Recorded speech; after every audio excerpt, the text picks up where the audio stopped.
Hello, welcome to the Fanatics of Film, and Good evening. this is episode 3. Excuse me, 4.3 of Better Call Saul, everybody. 403. Better Call Saul, the episode. Now I've forgotten the title of the episode. Anyway, yeah, what a great episode. This show never ceases to amaze me. Great stuff all around. This whole first scene was unbelievable to me. I love how so many of these scenes, and it was classic with Breaking Bad the same way, is that you had so much. The whole time you're guessing what the hell is going on. Why are they busting these tires out? What are they throwing all the glass on the ground? Why is this? There's so many different things that you have to piece together. Did you know right away kind of what was going on there? No. It reminded me very much of a Breaking Bad episode, keeping that same aesthetic. It really starts off... And the car angles and everything. Yeah, really nice angles. And you're just kind of wondering, okay, what's going on here? Which a lot of Breaking Bad episodes, and even some Better Call Saul episodes, start off with, where you're just kind of thrown for a loop. But the multi-camera shots on this, the car really blowing out its tires. You mentioned that it had to be all like a multi-camera shot in just one. Oh, I think so. For a single take. Single take once. Yeah, it would have taken too much time and money to actually have multiple cars or get new tires and all the hundreds and thousands of dollars spent on tires. For yeah. That. It's a really good shot. This was a bit of an odd episode. It was good, but it was a mixture of some intensity mixed with some light comedy in this one. Nacho. Oh my gosh, I was pretty much crying on the inside. Well, anyway, I was feeling a lot for this guy here. Yeah. Of course, as we always are, and we always express that quite a bit on this channel. But wow, the things that Nacho's going through, they did a great job of making him look sickly when he was kind of falling to pieces and, like you were saying, bleeding out in the car there. That the makeup that they did, Nacho being shot and left seemingly for dead in the desert, it looked like he had really good dehydration, like the makeup on the lips, and it was a very good makeup job. They made a really good job of making him look sickly, like he was turning green. Yeah, Yeah. That was really and I was, that's what they're trying to do, is make you feel this way for Nacho. And oh my gosh, it's like taking has anyone taken a bullet to the gut? I mean, this is not good. I mean, most of the time I have not. I can say I have not. Most of the time, I mean, you think apparently people have said that you can survive for days with a bullet in the gut if it's not. You'll bleed out slowly. But you're right. But you can still survive for days. But I love how they mentioned the detail that took place with the veterinarian talking about the possibility of infection with the.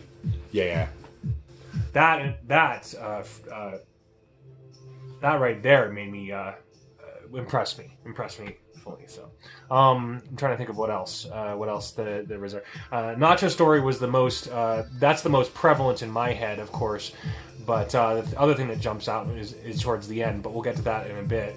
Of course, how you're seeing Saul kind of diminish into this other version of himself, that was a powerful scene. But we'll get to that later. So we were talking about the guy that is Gus's sort of boss, and he was in Breaking Bad as well, right? Yes, and we can't remember his name, but he has a very small part, but a very prominent role in Gus's. So that's okay. So he's the guy who owns. Now I just remembering right now, he's the guy who owns that really nice pool mansion, the mansion with the pool, the big pool scene that we all see. He kills everybody. Yeah, and that's when he makes Gus his bitch. Yeah, and so this is the guy who we're talking about. So it's Gus. Okay, so this is now I'm finally remembering who this guy is. He's kind of the big boss of the big cheese. Yeah, the Mexican cartel. Yeah, for the Salamanca family. Okay. Which was a nice little subplot. Technical difficulties. Ooh. Okay. Hold a little bit, but yeah, Mike's hardly in this thing at all.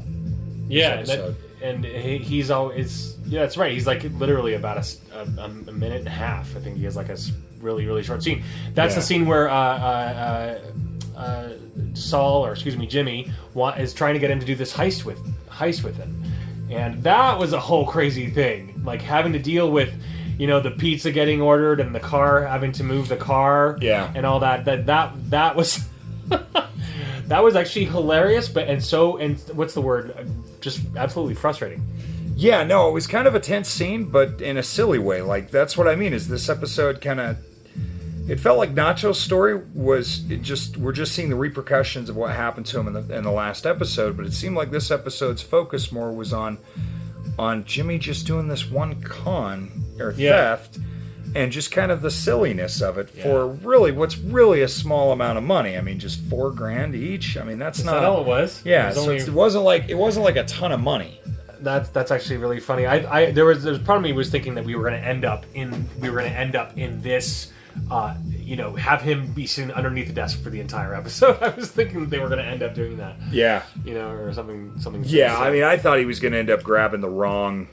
And I guess we still haven't seen the what happened afterwards. If the guy who stole the item from the copy shop that Jimmy McGill was applying for work for in the previous episode, we don't know if, again, like you were saying, when we were watching it, that the guy probably grabs the wrong item and it's not worth anything, which I think would be very hilarious because it would just add to the frustration more. Yeah. All that for nothing. Yeah, and like you noticed right away that when we saw that he left his glove behind, and that was like really cool. Part of me thought that they were going to end up in a scuffle, and he was going to have to end up hitting the guy over the head, and he was going to have to end up hurting. Kind of thank goodness that didn't happen, because we saw Jimmy having to get creative with the car and have the car basically probably sever the brakes or something to make it fall down a hill or something just to get him out of the stinking place. Yeah, but very clever move. I remember this scene. I love this part right there. I love this scene where you were saying how elaborate they were going just to get rid of the body. And it was more than that. Obviously, yeah, it's more than that. What do you think? It's a setup. It's a setup. So Gus now has Nacho under his belt, right? And basically, and they killed Nacho's friend. Nacho, because Gus is aware that Nacho tried to kill Salamanca.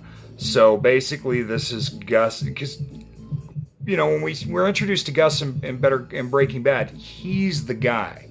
So this is his bid, the beginning of his plan. Like, it's almost like Nacho trying to kill Salamanca actually put Gus in a position where he can start to take over.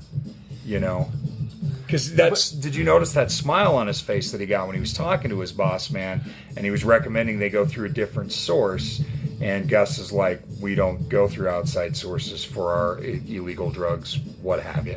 But then when he hangs up the phone with him, he gets that smile on his face, like it was almost like I love it when a plan comes together kind of thing. Yeah, yeah.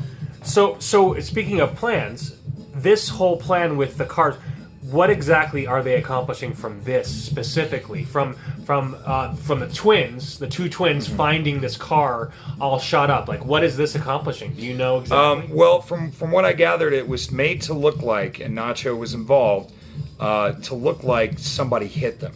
Right, and is aware of but they just don't know. They're not even trying to. What I'm saying is they're not trying to frame anybody specifically. They're not trying to point in anyone specific. Yeah. They're just literally saying, okay, that's why Gus is on the phone with his boss, kind of going, we have no idea who did this. If somebody knows our business, and the other guy's going, but nobody messes with Salamancas. We're too big for that. And he's going, well, basically, he's setting it up so that this guy, for some reason, I mean, not for some reason, but he's basically setting it up so it looks like there's an outside source, an outside party that's trying to hit them, so they're going to go through another group of people. And either way, it seems like whatever's going on here, it's all part of Gus's plan to eventually become the Don. and take over in the meth trade.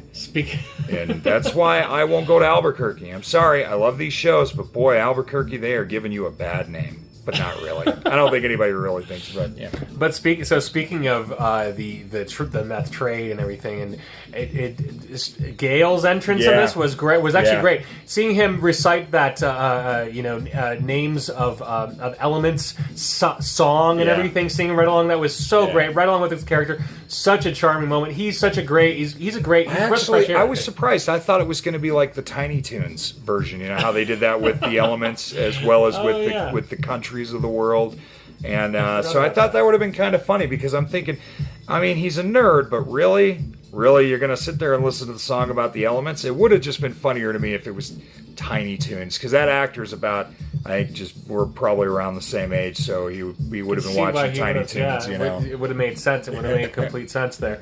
But it was really refreshing to see him. And then you specifically said about, because they had their conversation, and Gale was just basically offering his all. He's just like, I want to do everything I possibly can for you. Blah, blah. Yeah. And you, I love how you pointed out, you just have no idea how dangerous this guy is. He even does the, you touching the shoulder. I'm my number one guy. Yeah. I mean, that's what it reminded me of. It reminded me of Batman '89 when Jack the Joker says that, or he says that to Jack. When Boss Carl Grissom does right. that, that's right. Don't forget your lucky deck. And remember, you are my number one guy. So the crazy Jack Palance eyes. It was actually, it's interesting how nice and polite and like charming Gus is with Gale. Yeah. So there's already a backstory there, and we still don't know what that backstory is. We didn't know how they knew each other in Breaking Bad, and now we still don't know how they know each other, and what, because Gale is pleading with him. He's like, "Please, I'll do this for you. Anything, he'll do it for free, and the drug samples that you gave me are crap. I can do better. I'll do it for free, and I won't let you down." And he's like, it's the least I could do. So you're like, well, why? What do you mean it's the least you could do, Gale? What did he do for you? That's right. I forgot he said that. So that's going to be interesting if they continue to like touch up on that. It just adds more backstory to these characters that are already so intriguing. And is it me, or does Gale? I mean, he was killed off in the show in Better Call or Breaking Bad, like in 2012.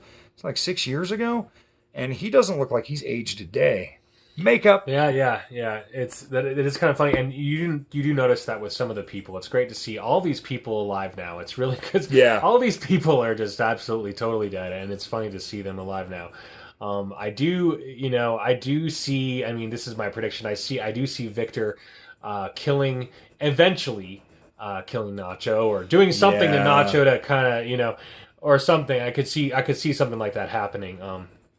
Yeah, I don't think he's going to make it to that. I don't think he's going to make it through the whole series, which is really sad, because we're all falling in love with Nacho. You're making us fall in love with him. But towards the end there, this very last scene was insane. We could see when he pours himself the cereal, and he's doing.